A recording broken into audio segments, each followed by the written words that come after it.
and dignitaries who had traveled great distances and lengths for the important gathering that we're at right now.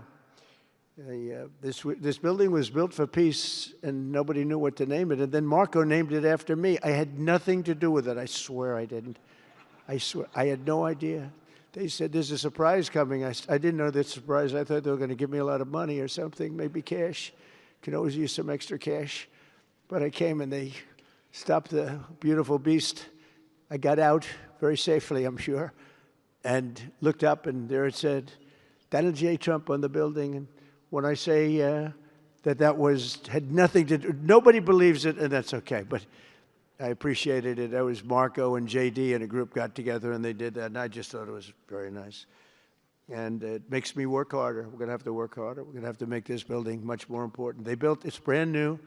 They built it for peace, but nobody occupied it. You know, nobody knew what the purpose of it, but the architecture is so beautiful, and it was with the meeting rooms, the reception rooms. It's really amazing. Who would think that it was built without anybody in mind or anything in mind, and then the State Department took it over. They liked it. Marco came over one day. He saw this. He said, this building is great. And he actually claimed it, right? He claimed it. And that's what he does. Where is Marco? I said, Marco, is that true? You claimed this building. You took it away from about 5 groups that wanted it.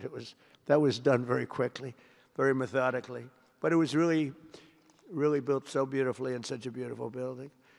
But we worked together to ensure the brighter future for the people of Gaza, the Middle East, and the entire world. I think that the Board of Peace, because it's mostly leaders and unbelievably respected people, but mostly leaders of Middle Eastern countries, countries from all over the world, and they've been very generous with money also.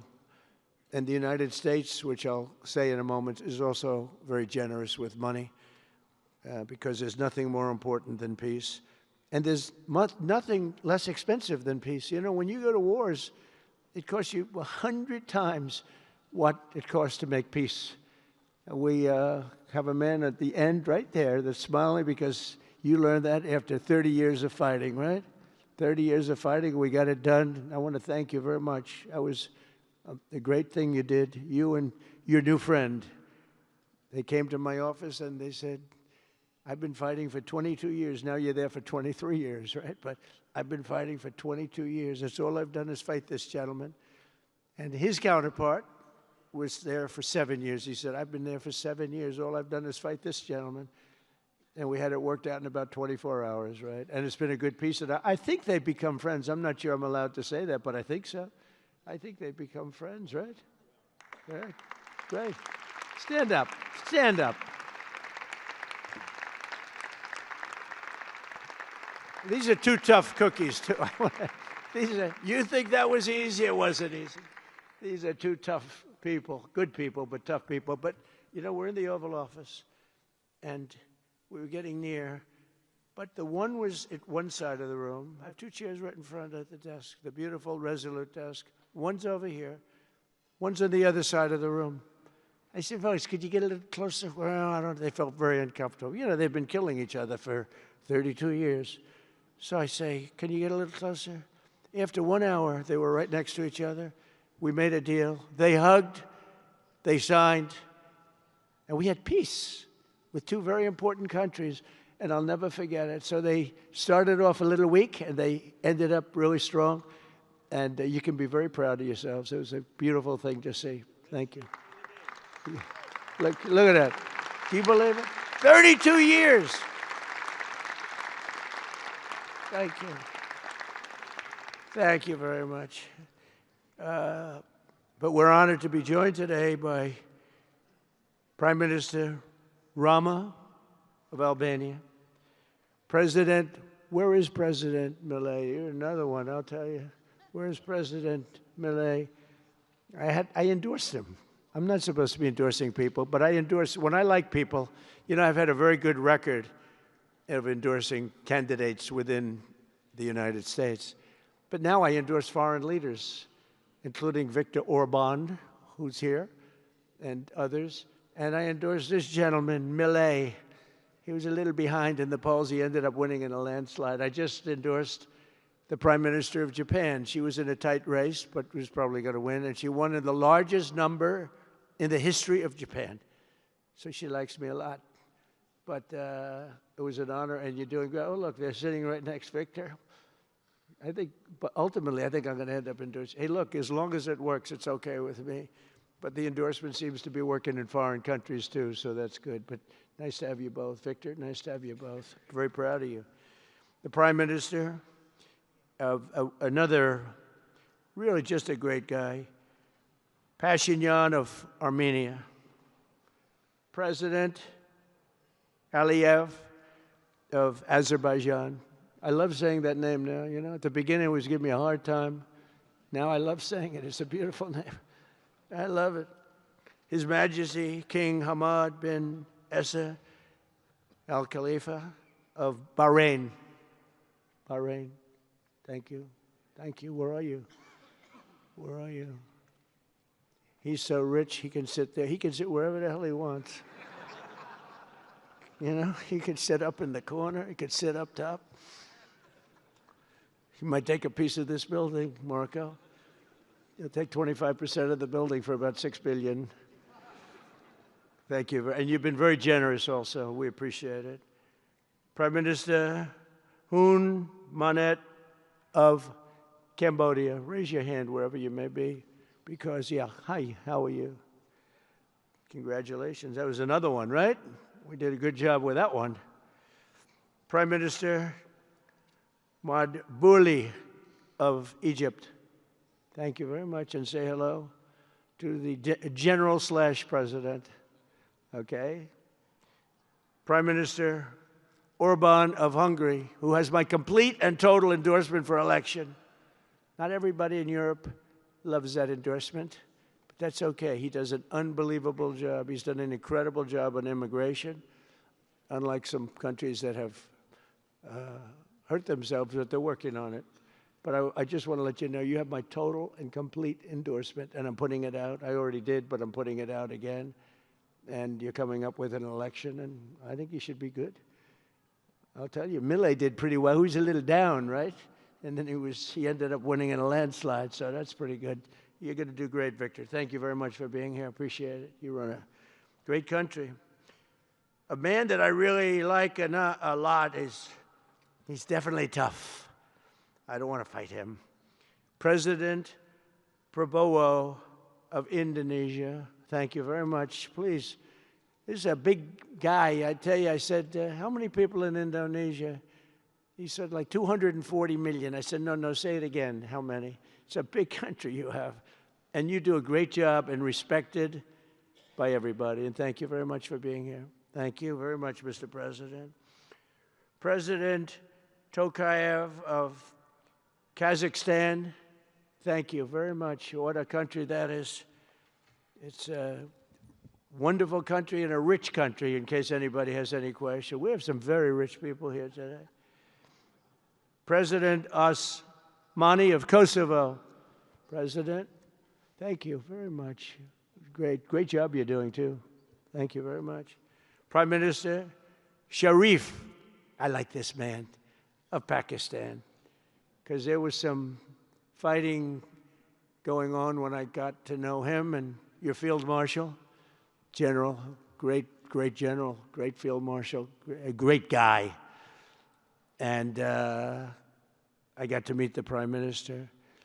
And he said in front of our Chief of Staff, Susie Wells, who's right here, he said, you know, nobody knows this, but I believe that President Trump saved 25 million lives when he stopped the war between us and India, right? You made that statement? I said 25 million lives? Could have been much more, actually. But it was really a beautiful thing. You said that in front of a group of people they walked out. They don't think about it, but you're talking about that kind of lives. That war was raging. Planes were being shot down, right? And it was Pakistan and India. And I got on the phone with both of them, and I knew them a little bit. I knew Prime Minister Modi very well, actually. I got to know Pakistan through a little trade. They were trying to make too good a deal, and I got a little upset with them. And in the end, they got what they wanted, right? And they made a good deal. And I got to like them, the prime minister, the field marshal, who's a tough man, a tough, good fighter, right? Good, serious fighter. I like good fighters, actually. And when I heard that they were fighting, I picked up a certain newspaper. I won't tell you which one because it's fake news generally. But I picked up this newspaper and I saw that Pakistan and India were really going at it. And then it got worse and worse, and many planes were shot down. It was all out. And I called them. I said, listen, I'm not doing trade deals with you two guys if you don't settle this up. They said, no, that has both of them. They didn't want to do that. I said, no, it has to. If you don't do it, I'm not doing a trade deal. We're not doing a trade deal. And they do a lot of business with the United States, and they sort of softened up all of a sudden. And all of a sudden I read where there was a little bit of a pullback by one, then the other, and all of a sudden we worked out a deal, right? But I said, if you fight, I'm going to put 200% tariffs on each of your countries, which essentially makes you not allowed, you can't do any business. One of them, I won't say which one, said, no, can't do that. They both wanted to fight. But when it came to money, it's not like money. When it came to losing a lot of money, they said, I guess we don't want to fight. And we solved that deal in 2-3 days, right? And we did. We said, these are two very powerful nations. These are two nuclear nations. And I don't want to say what was going to happen, but, bad things happen. So, Prime Minister, I want to thank you because that was a very big deal. People have no idea. A lot of them say, oh, well, they weren't fighting. They were fighting. 11 jets were shot down, very expensive jets. And they were all in. Both of them were all in, and now they're not. And I think we'll always be able to settle up with them. I really do. I think you're going to have, it's a lot of progress was made even in the relationship. And Prime Minister Modi also, he's a great man. He's a great guy. They're all great. But I was very proud of it. President Pena of Paraguay is here. President, thank you very much. Young, handsome guy. It's always nice to be young and handsome. Doesn't mean we have to like you. I don't like young, handsome men. Women, I like. Men, no, I don't have any interest. Good. That's right. Thank you very much. You're doing a great job, too. His Excellency Prime Minister Al Thani of Qatar, just a great man, a great man and highly respected. And he's working with a man who is amazing. I always say he needs a public relations agency because you do so much good and they have you down as evil. And you're not evil. You help us so much and you're such a good ally. And I just want people to know that. And the Emir is incredible, smart as you can be, a great leader. And he cares so much for the people. And he cares so much for the Middle East. So I want to thank you very much and send my regards. Your country has been a great help. So, surprising to some of the people writing out there, but now they'll start changing their tune because it's true. I only tell the truth. Prime Minister Don of Romania, wonderful people. The Romanian people are fantastic people, like you're fantastic. And a lot of them come and work in this country and help us in this country, as you know, and it's they are just really solid people. President Mirziyoyev of Uzbekistan, who is where? There he is, and a friend of mine. He's got one of the most difficult names in history, but that's okay. It doesn't matter. Your country's doing great. You're doing great. And just no problems. Every time I see him, nope, we're doing good. No problems. And General Secretary To Lam of Vietnam. Vietnam is incredible as a country and as a force. And it's an honor to have you. A really great honor to have you. A lot of respect. A lot of respect for your country. We'll also want to express my gratitude to Vice President J.D. Vance, who is a fantastic man. He's a fantastic talent. He was a great student. He went to one school. He graduated. Most people, if you watch some of the people that were at the event in Munich, They didn't graduate quickly from college. They had everything they could do. There was one young, attractive woman. She was unable to answer questions. And she didn't do so well like J.D. did in college. J.D. graduated in a 4.5-year college in 2 years. And then he went to Yale and he graduated at the top of his class, went to the military grade. But when he went to Yale, there was one person that was marginally ahead of him, so he married her. Can you believe it? He married the person that was ahead. I don't know. I always like to say J.D. was first and Usha was second, because I get a little uncomfortable when I say that. But he's been incredible. He's a brilliant guy and a great guy, and he's been my friend. All of our people, we have a fantastic group of people, our cabinet members, everybody, many of them here. But J.D.'s been great. Thank you very much. He gets a little bit tough on occasion. We've got to slow him down just a little bit on occasion. He says his mind. Now, then we have the opposite extreme. We have your friend sitting in the back. Your best friend sitting in the back is Marco. Marco does it with a velvet love, but it's a kill, right? The result is the same. They do it very differently. And Marco, you really did yourself proud 2 days ago in Munich. In fact, so proud that I almost terminated his employ because they were saying, why can't Trump do this? I do, but I say it differently. But Marco, don't do any better than you did, please. Because if you do, you're out of here. But no, I want my guys to do great. And the acclaim he's gotten and the acclaim J.D. gets is great. We have smart people. And when you see the representatives there, like Gavin Newsom, he didn't know what he was doing. They didn't even know why. He didn't know why he was there. Or AOC, she was unable to answer a simple question. And she could have said, well, I'm studying it, and I'll report back to you next week. You know, you can get away with that. But she just went, it's actually, I think it could be a career-ending answer, because for 25 years, anybody running against her, I think Susie is going to use that little piece of stuff. It was not good. It was not good. That was not a natural. So I want to thank J.D. I want to thank Secretary of State Marco Rubio. They're extraordinary. I want to thank Special Envoy for Peace, Steve Witkoff, who has been unbelievable. You know, I took Steve because I was a developer in New York, really successful, actually much more successful than Steve, but I don't want to say that. I'm not going to say that, Johnny. I refuse to say it. But I saw something in Steve. Steve's a great negotiator. Everybody loved him. All these developers, and they're tough. You know, New York developers tend to be on the tough side. And, you know, most of them hate each other. Like a lot of the people in this room hate each other. You know, it's sort of natural, I guess. But we're bringing love back into the room like the old days. But everybody loves Steve. Every developer, the worst, most evil people, horrible human beings, actually. And they love Steve. So I remember this, and we had some conflicts, to put it mildly, in the world. And I said, Steve, how would you like to be Henry Kissinger Jr. that doesn't leak? And he said, are you a leaker, Steve? No. He didn't even know what the word meant, and it's true. I always say Henry Kissinger, who was one of the great leakers of all time, by the way, Richard Nixon said to him, Henry, who's leaking all this stuff?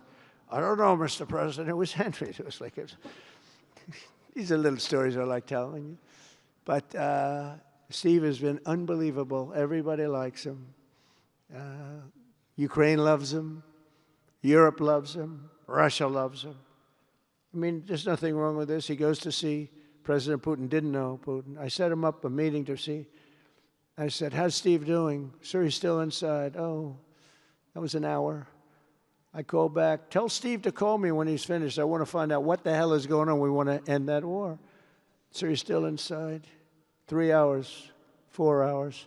They were together for 4 hours, the first meeting. That's talent. And they get along. I mean, people like or don't like Putin or Zelensky. They get along. Same thing with Zelensky. I mean, they all love Steve, and Steve's doing a great job. That's a tough one. That's a much tougher one. I would have thought that some of the ones that we settled that are up here would have been, I thought this would be easy, because I have a very good relationship with President Putin. I have a very good relationship with President Xi. I'm going to be going to China in April. That's going to be a wild one. I said, but we have to put on the biggest display you've ever had in the history of China. You know, last time I went to China, President Xi, he treated me so well. He gave me a display. I never saw so many soldiers all the same height, exactly the same height within a quarter of an inch. You can do that when you have 1.4 billion people. You know, lots of shoulders. Everybody was within about 1/8 of an inch the same height. I said, if they put their helmets down, you could have played pool on the top of their heads. And it was pretty amazing. But I said, you got to top it. He said, I'll top it. We're going to top it. We're going to have a lot of the people, most of the fake news back there is going to be going. So we have, Steve has done a great job. And then a little bit later on, we brought Jared in. Jared was responsible for the Abraham Accords, which is incredible. Nobody else could have done that. A very smart guy. And we're making Jared an envoy also, envoy of peace. They're both envoys of peace. And you couldn't get two. I tell you what, I watch these two guys. I say, at least we're covered from an IQ standpoint. These two guys walk into a room. And, but people like them both, you know. They're good people. And they like them both. And they've had some very good meetings. They've had some very interesting meetings having to do with, as you know, Iran is a hot spot right now. And they're meeting. And they have a good relationship with the representatives of Iran. And, you know, good talks are being had. It's proven to be, over the years, not easy to make a meaningful deal with Iran. We have to make a meaningful deal. Otherwise, bad things happen. But we have to make a meaningful deal. But they have a great relationship with the representatives of Iran. They have a great relationship with the other one that they're really working on now. Because so many of these, I mean, as an example, Kosovo, Serbia. I did that one. Could you stand up, if any of you guys are, when you're here, just stand up for a second. Kosovo, Serbia. Stand up. What a job. Thank you very much. We appreciate it. So good. And you're getting along. And when you don't get along, you'll call me, and we'll get it solved, right? We'll get it solved. Thank you very much. Really good. And then again, Pakistan and India. That was a big one. And just, I think you should actually stand. Come, please, stand just for a second. Pakistan and India, thank you very much. And I spoke to Prime Minister Modi. He's excited. He's watching us right now. Egypt and Ethiopia. We're going to get that. You know, there's a little dam that got built. Little dam, like maybe the largest dam in the world. Built and financed, of course, by the United States brilliantly. And having a little trouble getting water to the Nile. It's not, that's a tough situation, but we're going to get that solved. Armenia and Azerbaijan, we talked about. And again, thank you, fellas, very much. Great job. Great job. Thank you. Cambodia and Thailand. So incredible what you did, that you got together and it all worked out. They're watching right now on closed circuit. Thank you very much, and thank you. That was a big one, Cambodia and Thailand. These are nasty fighters, I have to tell you. These fighters are nasty. Now we talk about, you talk nasty fighter, you're nice guys compared to this. Congo and Rwanda. That was, and we've got them pretty peaceful. There's little flare-ups every once in a while. I'll get a call once a week. Sir, there's a flare-up in the Congo again. We'll get it straightened out, right, Susie? We'll get it straightened out.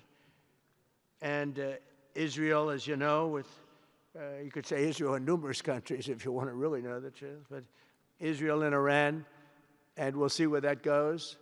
But when you think of Israel, we've done the biggest thing of all. We have peace in the Middle East right now. That's bigger than people said it couldn't be done. For 3,000 years, they've been talking about Middle East. They said it couldn't be done. And you look at what's happened in Gaza. And one of the keys to it was when we took those beautiful, magnificent, we just ordered 22 more of them, updated model. The B-2 bombers are incredible. I never understood the B-2 bomber. I'd watch, it's a wing. And I've never quite understood that, Johnny. I'd look at it, I'd say it was beautiful, but what does it do? It carries very big bombs. And it went into Iran, and it totally decimated the nuclear potential. And when it did, when it decimated that, all of a sudden we had peace in the Middle East because there was a black cloud hanging over the Middle East, and if that wasn't done, that cloud would have been there. And countries like Saudi Arabia, countries like Qatar, countries like, nobody could have signed. You would have had that threat. Nobody could have had, you couldn't have had peace in the Middle East. So now we may have to take it a step further, or we may not. Maybe we're going to make a deal. You're going to be finding out over the next probably 10 days. But this meeting today is proof with determined leadership, nothing is impossible. When I took office, the war in Gaza was raging with thousands of people being killed and no end in sight. Today, thanks to unrelenting diplomacy and the commitment of many of the great people in this room, we have 59 countries signed up on Gaza. Think of that. We have, it's amazing. But all the people, many, really so many in this room, the war in Gaza is over. It's over. There are little flames. Hamas has been, I think they're going to give up their weapons, which is what they promised. If they don't, it'll be, they'll be harshly met, very harshly met. They don't want that. All this stuff like they don't mind dying. They told me that's not true. Everyone said, oh, they don't mind dying. No, they don't want to die. They said, we don't want to die. People don't want to die. The ceasefire was held, and every last remaining hostage, both living and dead, has been returned back home. Think of that. That was an impossibility. And we did hundreds of hostages, but the last 20, and I always said to Steve and Jared, I said, the last 20 are going to be very tough, very, very tough. And we got them back. We got the living back, and then we only got about 16 of the dead. And we said, well, you got to get them all. You promised them all. And they dug and dug and dug. You can imagine it's a job that's brutal. And Hamas really did a lot of that work. And you got to give them credit for that. They brought the last one home a week ago, and we got all 28 of them, living and dead. The amazing thing, because I've never seen anything quite like it, the parents of the dead, they knew their boy was dead. This case, boys, all boys, men, but to the parents' boys. They knew their boy was dead. They wanted that dead body as much as if he were alive. And when they got them back, there was great sadness, but there was great joy, too. They wanted it as much as the people that got their sons back alive. But we got a lot of people before those 20, Steve, what nobody talks about. But, hundreds of people. We did a good job, and you guys did a fantastic job. I want to thank every nation that helped us achieve this monumental breakthrough, saving countless lives, and really bringing peace and bringing the concept of peace, because nobody thought peace in the Middle East. I've always heard peace in the Middle East is impossible, and it's turned out not to be. And we do have some work to do with Iran. They can't have a nuclear weapon. It's very simple. You can't have peace in the Middle East if they have a nuclear weapon. And they can't have a nuclear weapon, and they've been told that very strongly. Since the hard-won ceasefire of last October, the United States and our partners have facilitated the delivery of vast amounts of humanitarian aid, numbers that nobody's ever seen before. In November, the United Nations Security Council unanimously approved the Board of Peace. And last month in Davos, we welcomed over 24 members to this very important new organization. And we are very closely working with the United Nations. In fact, I'm going to speak to the Secretary General in a little while. He's a good man. And I've had a good relationship. Other than in my last speech, they did turn off my teleprompter. I got up there. My teleprompter didn't work. I'm sitting in front of all of you people and more.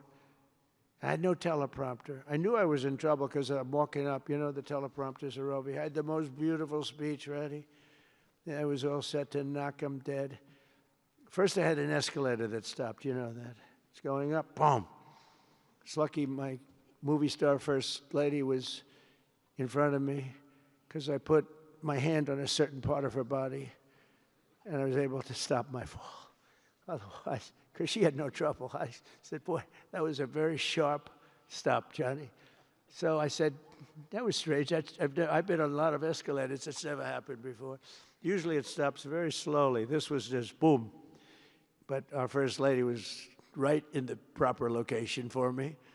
I'm waving to people, and she was holding on a little tighter.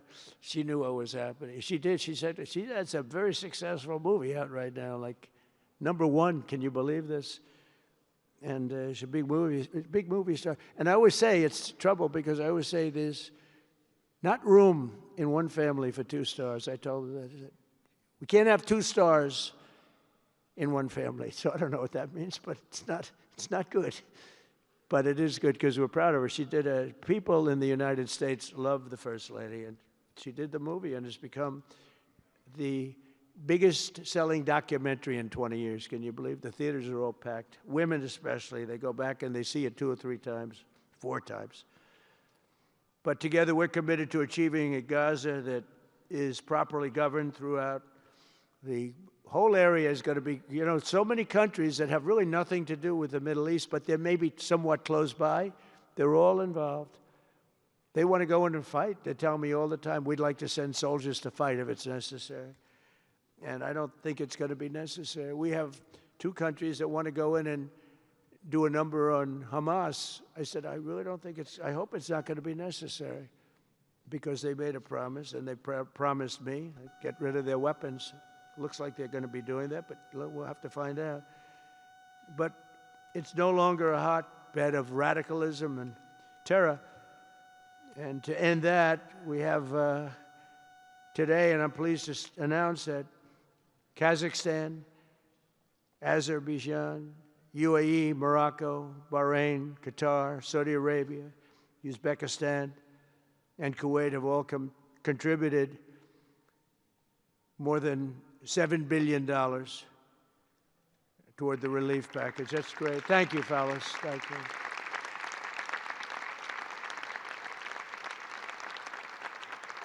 And many more are contributing, too. So the numbers are, this just started. This is our first meeting. But every dollar spent is an investment in stability and the hope of new and harmonious. It's a region that's so important. It's so vibrant. It's so incredible. The people are so incredible, but we want to have a harmonious Middle East. The Middle East is amazing. So many friends in the Middle East. They're so smart. Sometimes they're too energetic. That's the problem. A lot of people aren't energetic. Sometimes they're a little bit too energetic. These are great people. The world is now waiting on Hamas, and that's taking place. And it's the only thing that's right now standing in the way. We have Lebanon with certain things that we're working on that are very important. We have to solve the problem of Lebanon, but it's relatively small in terms of what's been done. And again, the key was getting rid of the nuclear potential, because Iran would have had a nuclear weapon based on everything we found out since within 1 month. We can't let that happen. So many of our friends in Europe are attending today, and we're eager to have them become full members. They all want to become full members, and we've had a great response from Europe. And Europe is, it's where I come from, where so many people come from that are in the United States. But we have a great relationship with Europe. We have a great head of NATO.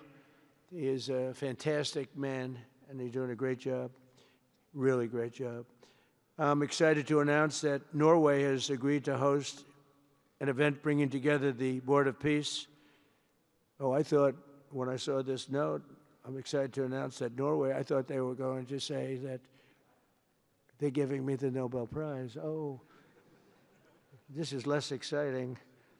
Oh, it says, I'm excited to announce that Norway, and I'm saying, oh, great, I'm getting the Nobel Prize, finally. Finally, they got it right. But I don't care. I don't care about Nobel Prize. I care about saving lives, just so you understand. We play and we all, do what we have to do. I only have one thing. I don't want to see people killed from parts of the world that are very far away from the United States. And if I have an ability to turn off wars, I want to use that ability, because it's people, millions of people. It's like the Prime Minister said, 25 million people maybe. And that's a small number compared to what it could have been if you really think about it, right? No, I want to save lives, and I don't care about prizes. And the UN Office for Coordination of Humanitarian Assistance is raising $2 billion for the support of Gaza. Additionally, Japan has just committed to host an aid fundraiser, which will be a very big one. It's already successful. We know some of the numbers that are being talked about, which will be attended by other nations in the region, including South Korea, the Philippines, Singapore, and others. And I know that China is going to be involved, and I think Russia is going to be involved. I think they will be. I want to have everybody, get all sides, because it doesn't help when you have all sides with one ideology. You have to have everybody together for this. I'm also pleased to announce that FIFA will be helping to raise a total of $75 million for projects in Gaza. And I think they're soccer related, where you're doing fields and you're getting the greatest stars in the world to go there. People that are bigger stars than you and I, Johnny. I hate to say it. You know, I met one of your great stars who came to the White House, as you know. And my son was very excited. These are great people. These are great people. And Johnny's going to bring the stars to the area. And they're really known. People in Gaza know every one of them, right? You know? So it's really something. And we'll soon be detailing the announcement. And if I can I'll get over there with you. I want to thank Johnny and FIFA for all of the wonderful things they did and are doing. They gave me their first Peace Prize. They gave me a Peace Prize. I think they saw that I got screwed by Norway, and they said, let's give him a Peace Prize. I mean, very good. Thank you, Johnny. I appreciate it. Johnny's very smart. He's very, very smart. The nations represented here today, just in closing, are not just contributing money.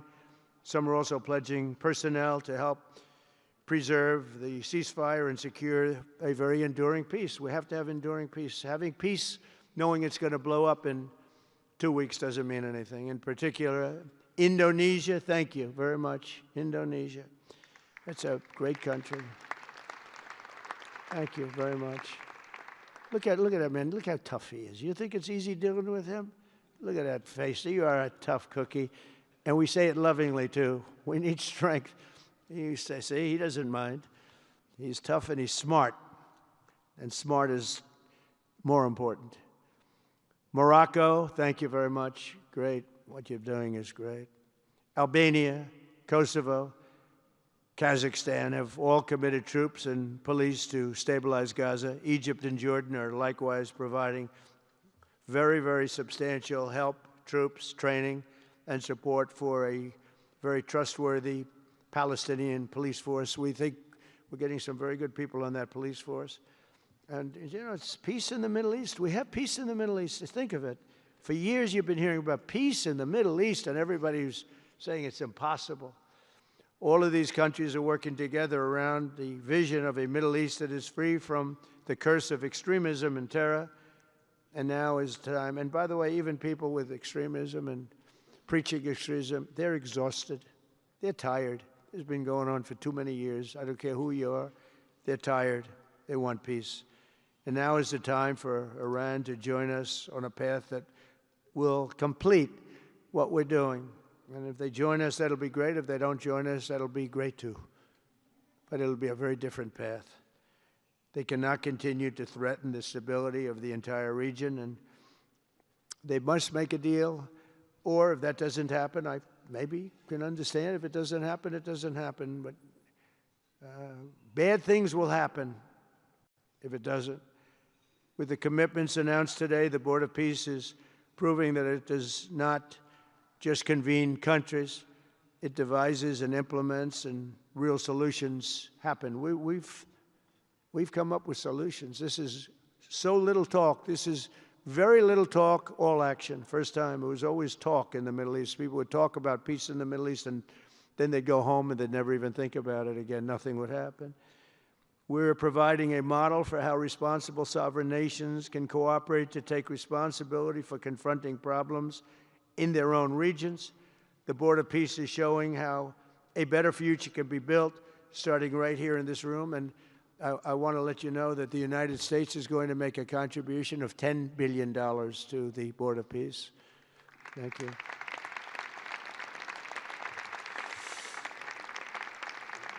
And we've had great support for that number. And that number is a very small number when you look at that compared to the cost of war.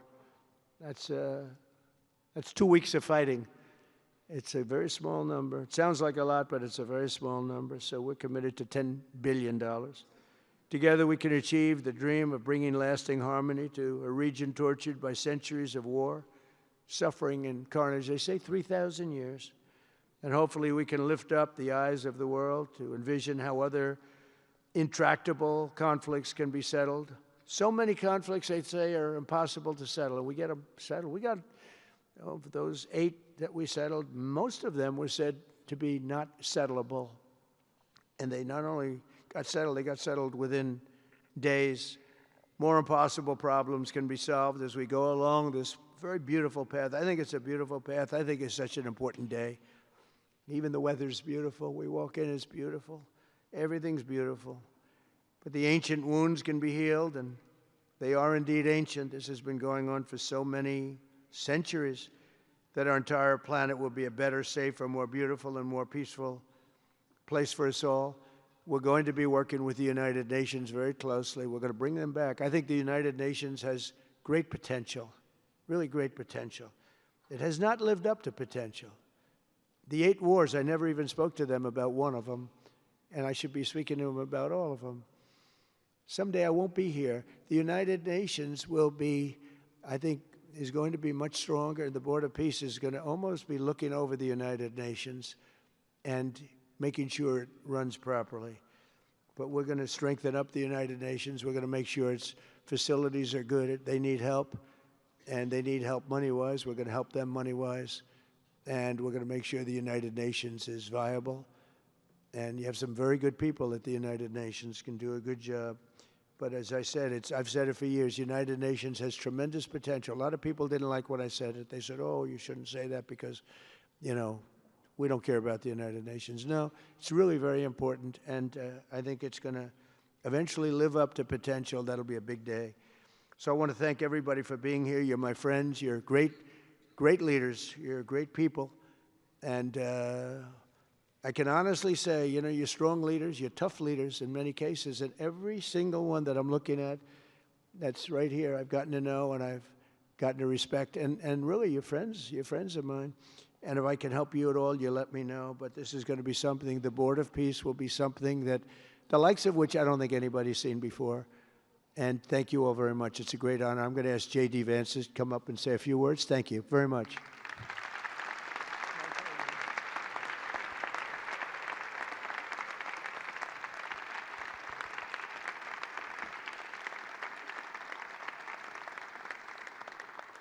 Well, thank you, Mr. President, very much for your leadership, but also for the kind words about me personally.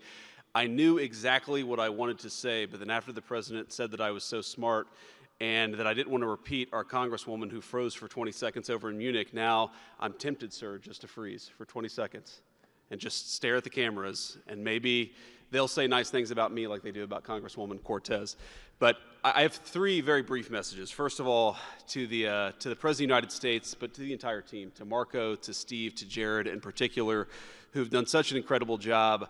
I think what this Board of Peace represents is a recognition that if you actually have a President of the United States and a team that's committed to diplomacy, it can actually work. When I look at what happened to Israel on October the 7th, all those innocent people who were murdered, the fact that you had all of these hostages, and of course, a terrible war that came from it, I remember thinking to myself, how is it ever going to be possible to get these hostages home safely, to make it possible for the people of Gaza to actually have a reasonable future, but also to ensure that Israel is never attacked again? It turns out the answer was you just needed a president who was committed to the effort and committed to the work, and that's what we had, thankfully, under the leadership of this president. And you got to make peace, but then you have to make the peace stick. And that brings me to my second point. That's what the Board of Peace, I think, is fundamentally about, is making the peace stick. And it's an incredible thing that you guys have all done. So to all of the leaders gathered here today who are investing in the future, who are investing in peace, we're grateful to you. We're grateful for your partnership. And in particular, I think to the President of Azerbaijan and the Prime Minister of Armenia, who I just saw last week, thank you all for making it possible and for showing what real leadership can accomplish. When you set aside weapons and killing and destruction and invest in your people and invest in prosperity, it can create great things. So thank you both for what you did. I think it showed great leadership. And finally, to the American people, I think it's important that the American people recognize why we're here today. And the reason that we're here today is, yes, to save lives and yes, to promote peace, but this creates incredible prosperity for the American people. The countries represented here represent trillions of dollars of investment in the United States of America that would not have been possible without this president's leadership and advocacy for peace. The economies here represent millions of American jobs of people who are receiving products built in American factories and made by American workers would not be possible without a focus on peace. So, Mr. President, while I think this is great for the world, I also think it's really, really great for the United States of America, so we're looking forward to the partnership. With that, I want to turn it over to the MC for the rest of the program, and that is our great press secretary, Carolyn Levitt. Thank you.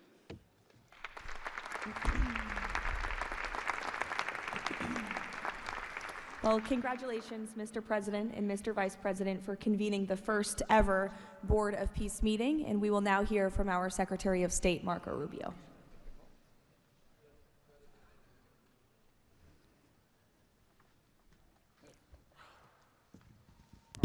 I'll be brief and to the point. We want to talk a little bit about the strategic vision of this organization and begin doing so by first acknowledging that we are here today because the President of the United States, Donald J. Trump, has both an ability and a willingness to use the power of his office to think outside the box.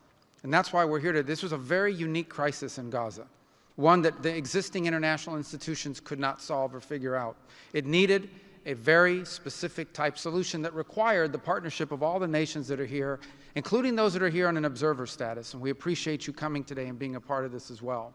And that's the point I want to drive home today. And soon you'll hear from Steve and Jared, who, by the way, deserve an incredible amount of credit for pulling this together and working countless hours and traveling all over the world. They truly deserve our appreciation and thanks for the work they've put in under the leadership of President Trump to make this possible. This Gaza situation was impossible to solve under orthodoxy, under existing structures. And so what we did is they went to the UN, and they got the UN's approval to put this group together and bring these nations together to come up with a very specific solutions to a very unique and specific problem. We have a long ways to go. There's a lot of work that remains. It will require the contribution of every nation state represented here today, and we thank you for being a part of it. And we hope that this can serve as a model for other complex and difficult situations so they can be solved in the same way. But right now the focus is on this one. We have to get this right. There is no plan B for Gaza. Plan B is going back to war. No one here wants that. Plan A, the only path forward, is one that rebuilds Gaza in a way of enduring and sustainable peace where everyone can live there side by side with one another and never worry again about returning to conflict, to war, to human suffering, and to destruction. And again, Mr. President, thank you for having the vision and the courage to pursue something that has never been done before, and we're not done yet. And thank you to Steve Woodcock and Jared Kushner for the time and the work they put into this. And thank you on behalf of the State Department and the U.S. government to all of the nations that are here. Every one of you is indispensable, including our observer partners, who we hope can find your way to join us at some point as officially part of this. But we are grateful for the fact you're here today and the contributions you've made already. Thank you.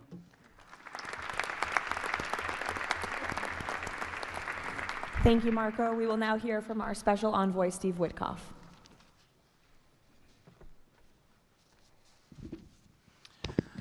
Thank you, everybody, for being here. I don't know if we ever believed that this was possible when we first started envisioning a board of peace, but of course, under the President's indispensable leadership, and it begins with that. It begins with President Trump's leadership and his direction. We are here today, and it's pretty amazing. I think we have some people to thank. We had an amazing partnership between the mediating countries, Qatar, Egypt, Turkey, Prime Minister Mohammed. You are an exceptional human being. You really are. Ali, thank you for everything you did. That's you right over there, Ali. Wherever Hakan is, Hakan, you were amazing. And so was Ibrahim and President Erdogan, and of course, to the Egyptians, Badr, I know you're smiling because we went through so much, and General Hassan was amazing. We all became friends here, and Prime Minister Sisi, President Sisi, pardon me, and so many others. But our team, JD, your insight, your counsel, and Marco, you're an amazing secretary, and it's a privilege to work for you. And Jared, you are my dear friend and the best partner I ever had. You are an amazing person. But Mr. President, it is my greatest honor to work for you. It is the blessing in my life. I've had many blessings. I don't have to be a practicing lawyer anymore, but this is my greatest blessing. But I also have to mention one other person who is important to this discussion. Oh, the Israelis, I forgot. Prime Minister Netanyahu. Without him, much wouldn't have been accomplished as well. And that's really important that we acknowledge him here today, and Ron Dermer. But a person who doesn't care much about the acclaim, we have to acknowledge too, and that's you, Susie. Because I would come back and you would say to me on every trip, what can I do for you? This matters. And you were an inspiration for all of us. So I thank everybody, and let me get on to, am I going on to the next slide? Sure. Caroline? Sure. Okay. So with regard to the hostages, we're here today, again, I say it, I know it sounds redundant, but we're here today because of President Trump. Without him, none of this was possible. There were 251 hostages. 168 came out alive. 83 bodies were returned to their families so that they could grieve and remember their loved ones like in a normal way. In a way that brought their families together. So that was just as important. This was a monumental effort, and I want to tell a story about the President. Every time a hostage family came to visit with us, they were not on the President's schedule. I would walk down to the Oval Office, I would tell the President that there was a hostage family here, and he would say, Steve, bring them up. Every single time. Mm-hmm. And when we got the last 20 out, we had a celebration at the White House, and I could see the emotion on the President's face. And he came up to me and he said to me, I have to tell you, this is my 5th year in the Oval Office, and I don't know that I've ever had a more special time than this moment with these people, seeing them come home.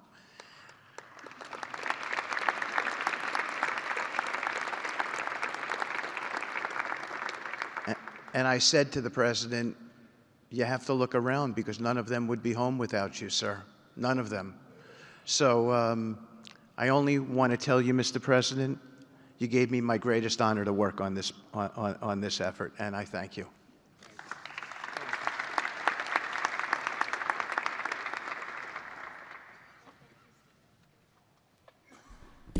Thank you, Steve. Now you're going to hear directly from the team that has been tasked with implementing President Trump's 20-point plan for Gaza, beginning with our ambassador to the United Nations, Mike Waltz.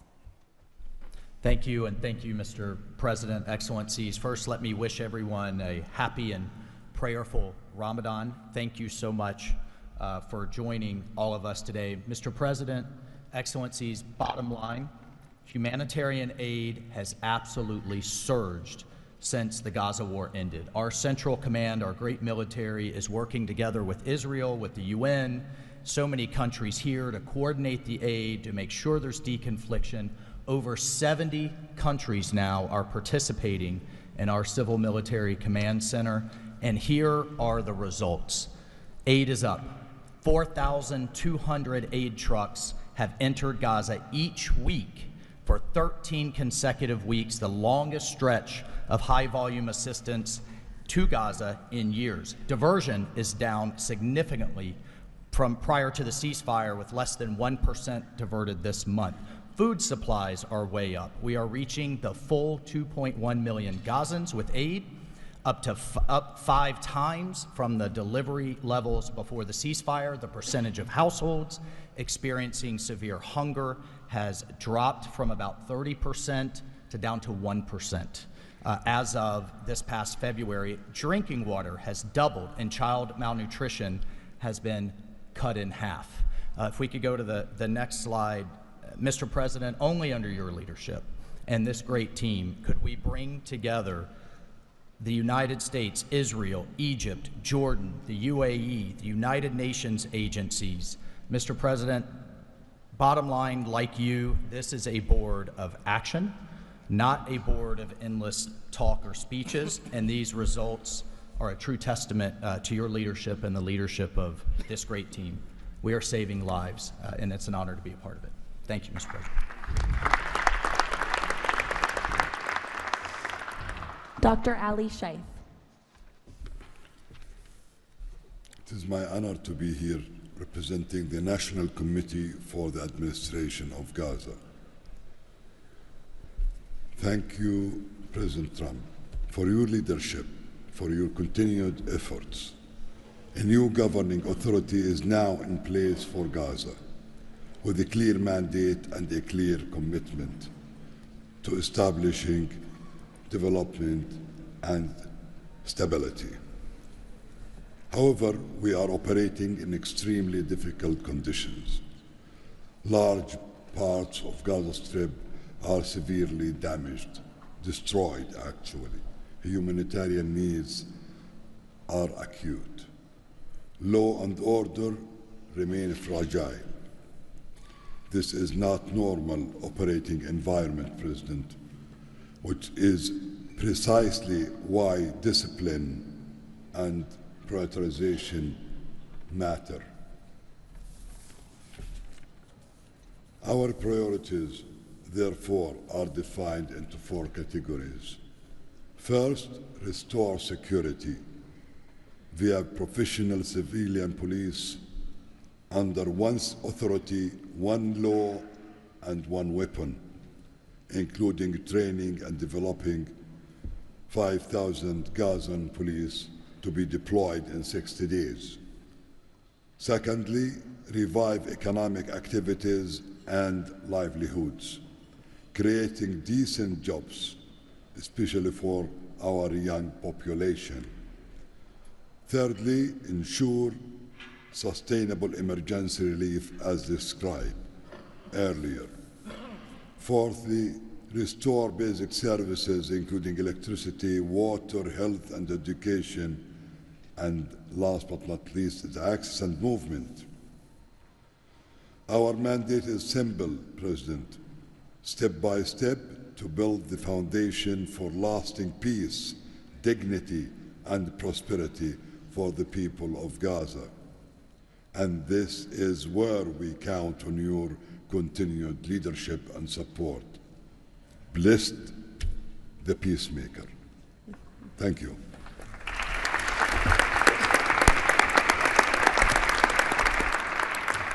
Thank you. Now, Nick Mladenov. Thank you, Caroline, and thank you, Mr. President. Today, we're very happy to announce that we're creating the Office of the High Representative for Gaza of the Board of Peace, which will be there to support, to guide, and assist the National Committee for the Administration of Gaza, hopefully removing the roadblocks that they will be facing in taking over civilian and administrative control of the Gaza Strip. We plan to work in full transparency under the guidelines of and supervision of the Board of Peace and the Executive Board. And of course, we will do that in great coordination with the Israel and with the Palestinian institutions, who we both require to make this work on the ground. And certainly with my very good colleague here, General Jefferson, the International Stabilization Force that is coming together. Mr. President, if I can actually use the opportunity to announce some breaking news that as of this morning, we started the process of recruiting Palestinian police force that Ali was just referring to. And just in the first few hours, we have 2,000 people who have applied to join a new transitional Palestinian police force to be formed in Gaza under the authority of the National Committee, with the support of the Board of Peace, trained in Egypt, where we have received an excellent proposal of how to do that forward. And this is critical to what we need to do as we begin this process. And if we may move to the second slide. It is this Palestinian security force, under the authority of the National Committee for the Transition Period, that will allow us to ensure that all factions in Gaza are dismantled and all weapons are put under the control of one civilian authority. The only way to do that is the full implementation of the 20-point plan and the UN Security Council resolution, which binds us all to make sure that that is the way forward. We have now a fully agreed framework with the mediators on how to do this, and I thank very much the state of Qatar, Egypt, and Turkey for their excellent support in this. We now need to move forward on communicating it and negotiating the details of the implementation plan with the factions on the ground. But rest assured to all of you that we're on the right track, and if I can ask one thing of all of us, is to make sure that we have one message. There is no other option except the full demilitarization and decommissioning of all weapons in Gaza for reconstruction to begin and for people to have a new way of life going forward. Thank you.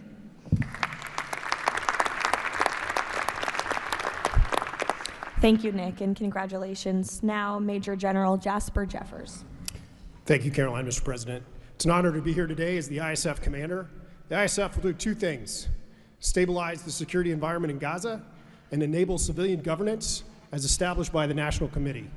For the last few months, we've had a team on the ground of U.S. military experts preparing the infrastructure for the ISF. This team's already operating from a combined joint operations center that's going to be the headquarters for the entire ISF. As you can see on our map, our plan is for the ISF to be assigned in 5 different sectors, each sector receiving 1 ISF brigade. In the short term, we plan to deploy to the Rafah sector first, in addition to the training of police. Midterm objective is to continue to expand, sector by sector, all moving to our long-term 12,000 police and 20,000 ISF soldiers. I'm incredibly pleased to announce today that the first 5 countries have committed troops to serve in the ISF: Indonesia, Morocco, Kazakhstan, Kosovo, and Albania. And 2 countries have committed to train police: Egypt and Jordan. I would also like to announce that I have offered and Indonesia has accepted the position of Deputy Commander for the ISF. With these first steps, we will help bring the security that Gaza needs for our future prosperity and enduring peace. Thank you.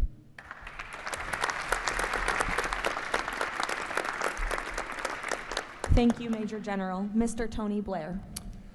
For decades, Gaza's governance has been characterized by extremism, corruption, ineffective institutions, and the complete absence of a route to prosperity for the Gazan people. Yet, as President Trump recognized, its potential has always been vast. 25 miles of Mediterranean coastline, proximity to great regional and global markets, and a young, dynamic population with a median age of 19. So today we set out profound changes necessary to rebuild Gaza for Gazans.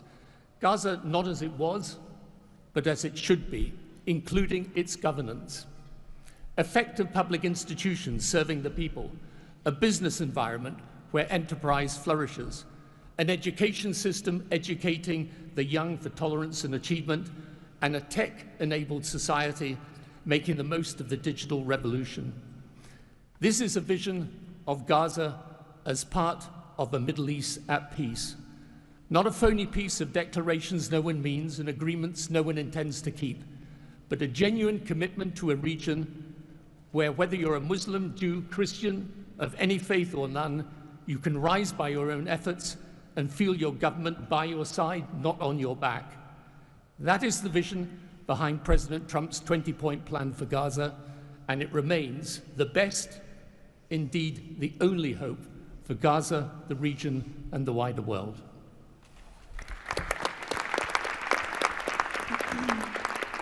Thank you. Mr. Yakir Gabay. Hello, everybody. Thank you, Mr. President. Gaza is destroyed. We assembled here on this historic day with common vision to rebuild Gaza for the next generations. Our mission is to recycle and remove 70 million tons of rubble and UXO and hundreds of miles of tunnels, arrange for the population fast temporary housing, in parallel to start construction of infrastructure and permanent housing. We have a detailed master plan for housing and infrastructure of modern schools and hospitals, manufacturing and agriculture, roads and trains, water and energy plants, logistic hubs, telecom, tech and data centers, sports and leisure facilities, seaport and airport, and much more. We lined up many regional contractors who build housing for millions of people in the Middle East. They will join the massive redevelopment with competitive pricing. The funding is ready and will be invested in a free economy. The local population will build their own cities, which will create hundreds of thousands of jobs and will revive the economy. The Gaza coastline is 26 miles long. It can be developed as a new Mediterranean Riviera with 200 hotels and potential islands. The value goes to the Gazans through the Gaza Sovereign Fund. This plan is all subject to a full disarmament of Hamas. Thank you very much. Together we will make this vision into a reality.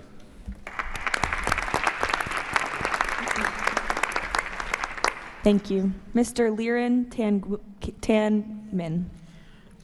When we asked the NCAG what Gaza needs to unlock its potential, the answer was clear. Reconnect Gaza to the world, digitally and economically, and replace corruption with an open, tax-free system. Gaza was once a vital trade hub between Asia and Europe. Reconnection is a return to its roots. Even the word gauze comes from Gaza, where silk was woven and exported to Europe. So, we brought together